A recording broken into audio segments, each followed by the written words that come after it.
Welcome to Down the Right Field Line with Marlins Nation. The Marlins head out to Colorado, Arizona, and LA. How does Stanton do on the road trip? Is he going to go on a tear? And is Andres Galarraga going to be the next Marlins hitting coach? All that and more coming up next.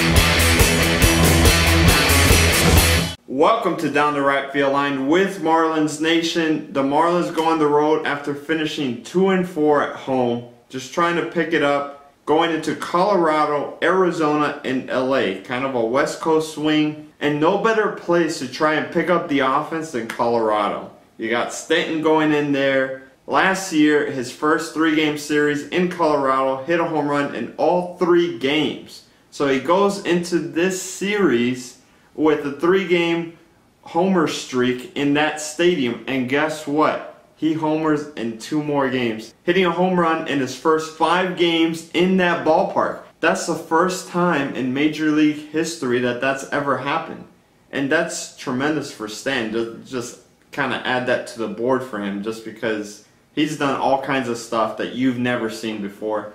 That's another thing on there. Stan went on a tear in this series. The only thing was, in the 3rd game, they walked him twice. He only had two opportunities to hit a home run to kind of extend that history. He wasn't able to do it. But overall in Colorado, Marlins won the middle 2 games, 6-5, both games. But the Thursday game and the Sunday game were losses. They pretty much split the series. But Stanton was the story. And he was the story the whole road trip. He hit 8 home runs in the road trip. And those 8 home runs on the road trip propelled him to number 2 with 29 home runs. Now, Rafi, talk about Giancarlo Stanton's road trip and how he was able to, coming out of Colorado, where you have the thin air, hitting a lot of home runs. Some of those home runs were just majestic.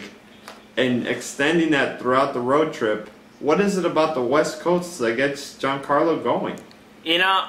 I think it's just comfort, home cooking. I think it's just, SoCal kid, and he's just having a ball every time he plays against the NL West. It's funny, it's not just when he goes out west, but when the teams come down to Miami, he still crushes them.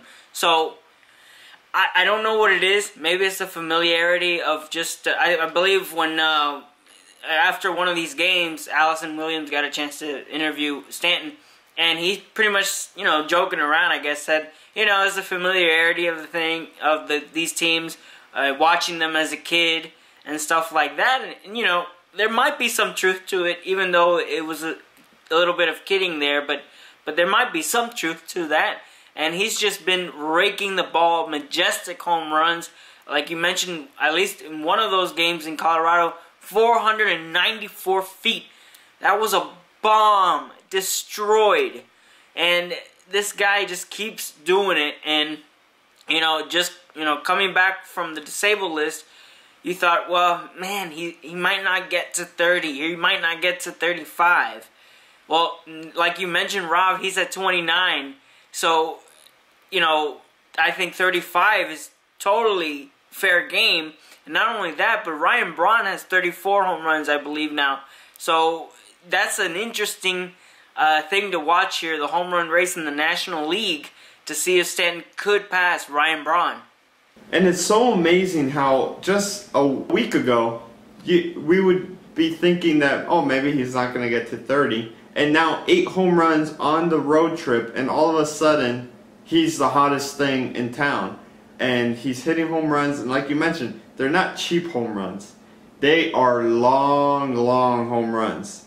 And some of the balls he was hitting in LA, and we'll talk about that a little bit later, were just shots. And there was a chance that in the LA series, there was a chance for him to hit back-to-back home runs with Reyes, Lee, and then him, but he still hit a line drive foul. So it's like he's seeing the ball very well, and that's good to see because the rest of the Marlins offense isn't playing very well. So Stanton, and he's hitting in the 5th spot, which is also kind of interesting. But, you know, whatever works for him. If he works better in the 5th spot, put him there. So after splitting the series, the Marlins go on to Arizona to try to just beat up on the Arizona Diamondbacks. They haven't had a lot of success in Arizona, and Arizona has been playing good recently.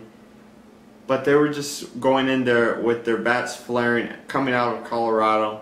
And going in there, the Marlins score 9 runs in the 4th inning in the first game. They do that on 10 hits. 10 hits, 1 inning, 9 runs. Can you believe that? Incredible. The Marlins ended up having 20 hits in that ball game, winning the game 12-3. After that ball game, I was like, the Marlins offense is amazing. We're going to just be dominating the rest of the road trip, going right through Arizona. You know, it's a 4-game series, so starting off the first game 12-3 is a really good sign. But hey, we're always talking about the inconsistency of this team.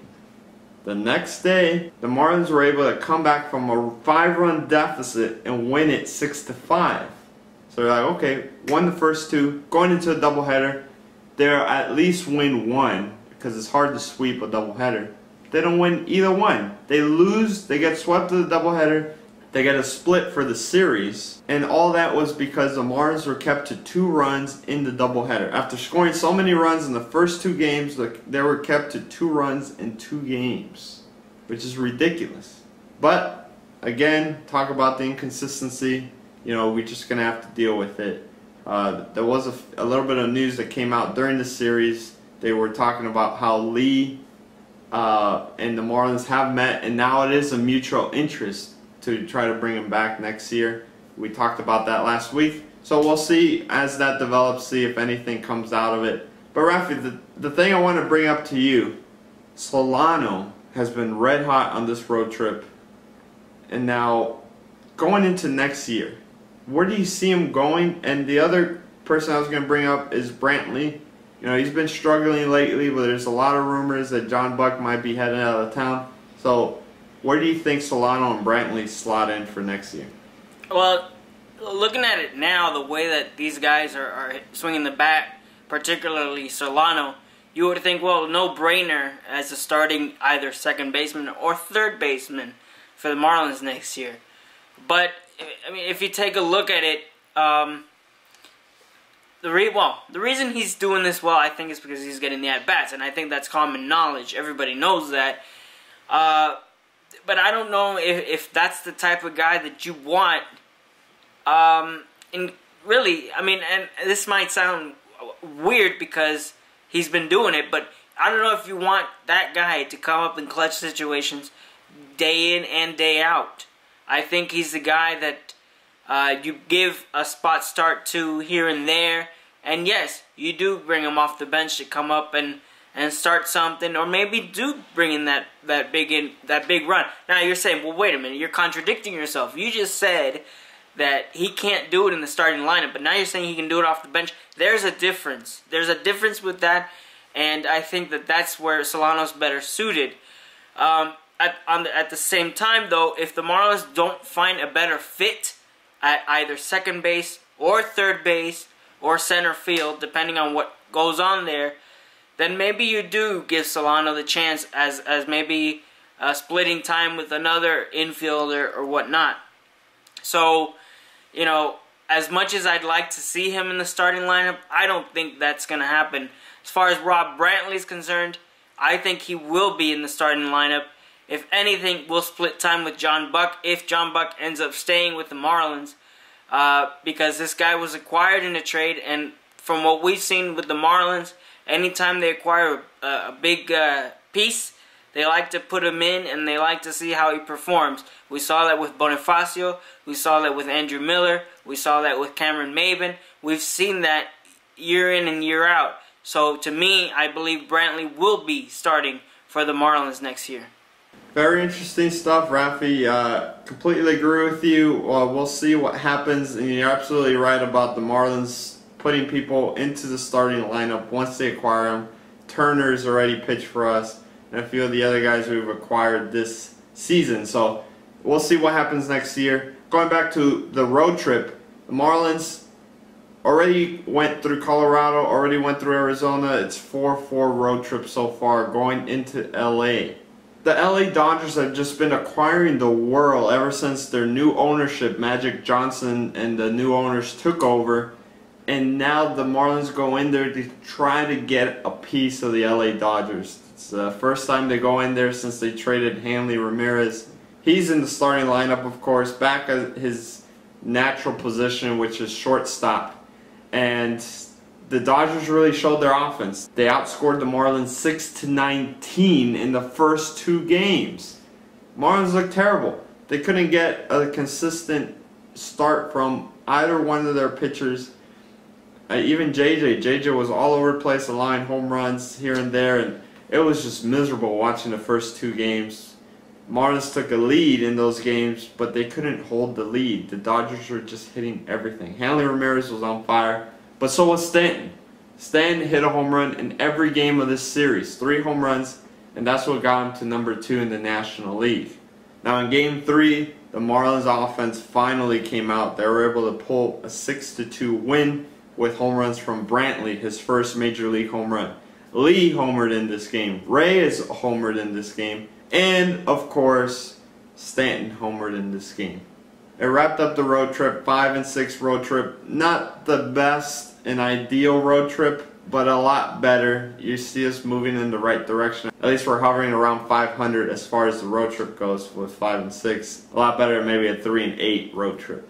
While the Marlins were playing the Dodgers, a blockbuster trade went down. The Red Sox sent Carl Crawford, Nick Punto, Josh Beckett, and Adrian Gonzalez to the Dodgers for James Loney and a few other prospects. It was a blockbuster trade just before the deadline. All those players went through waivers.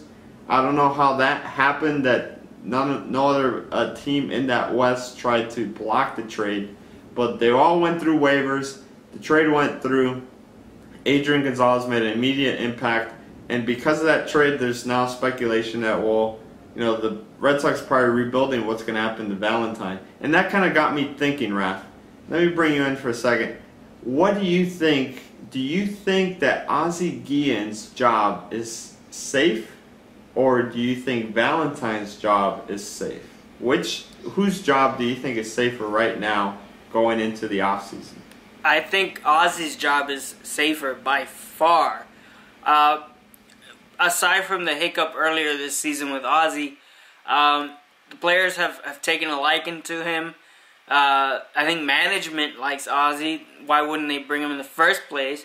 And, you know, he seems to get the pulse of this team. I feel like even though this team has underperformed and not been what we've been looking for, I think we do have the manager we've been looking for.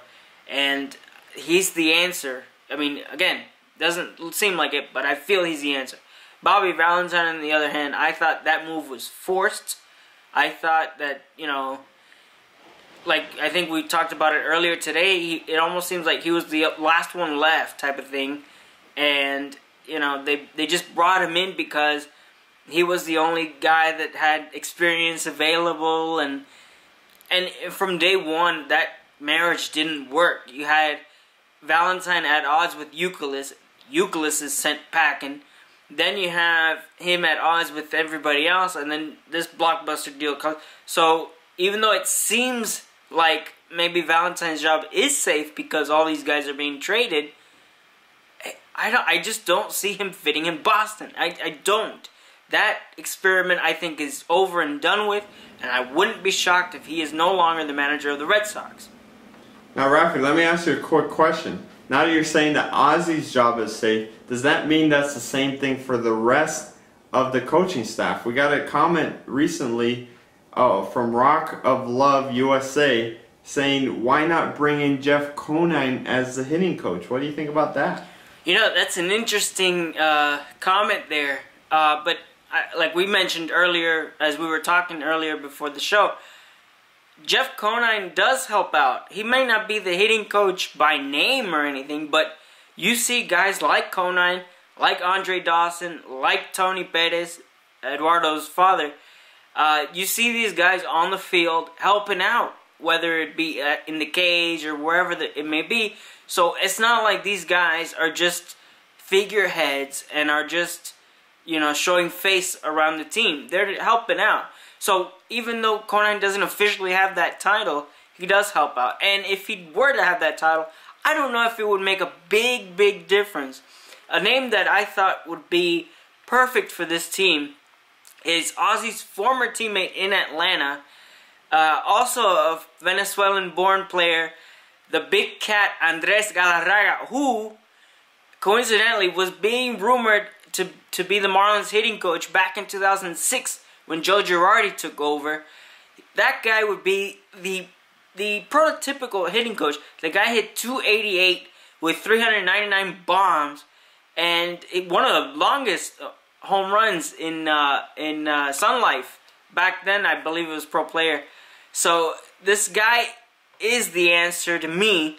If there's one guy out there that the Marlins should look into, it's him. And he lives in Miami as well, so that really helps.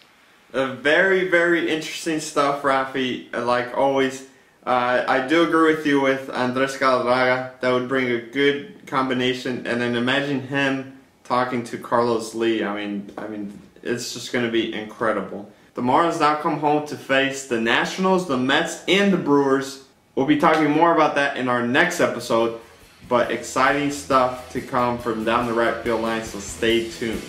That's it for now from all of us here at Down the Right Field Line. We'd like to leave you with the random video of the week, which we like to call the Major Freakout. Later. Woo! Right on the lens, bullseye.